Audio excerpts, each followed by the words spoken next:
Are these newfangled things any good? We got a code and so played Quest for Infamy, the 2014 classic point-and-click homage game. With a 32-bit pixel art style, the game is charming, witty, and definitely of an era. Coming to Switch on March 4th, 2022, this port offers all features of the original game, and I found a really great example of the genre. Having not played too many point-and-clicks myself, I think Putt Putt Saves the Zoo was the last one, I was not too familiar with the genre tropes, but I'm in love with RPGs and fantasy gaming. Right off the bat, I was dropped into an open world and just went exploring, and I felt that huge rush of excitement that I'd only ever felt playing Skyrim about 10 years ago now. The story follows Romp, an Aragon-type rogue, who is on a quest, you guessed it, for infamy. Starting off in a small town, you get straight into it, talking to characters and delving into a wonderfully rich and quite charming world. The gameplay for me was a little jarring, as the main controls are on the top of the screen or you toggle through them like a list. As you load up the game, you're given just a whole bunch of controls right at the start, and I found it a little overwhelming,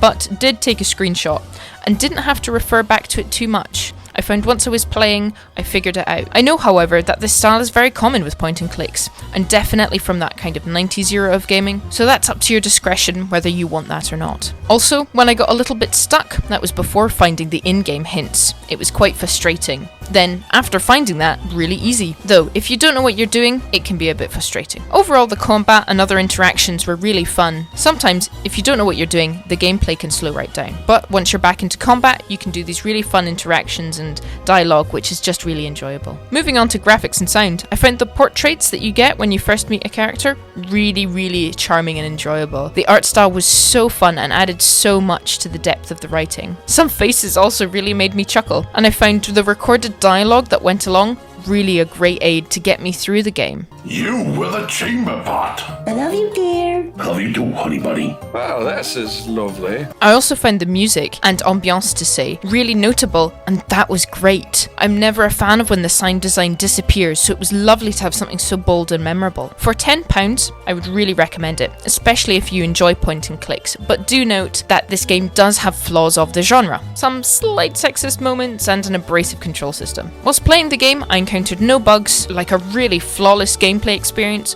which is actually quite unusual for a game like this. I really enjoyed how well put together this game was.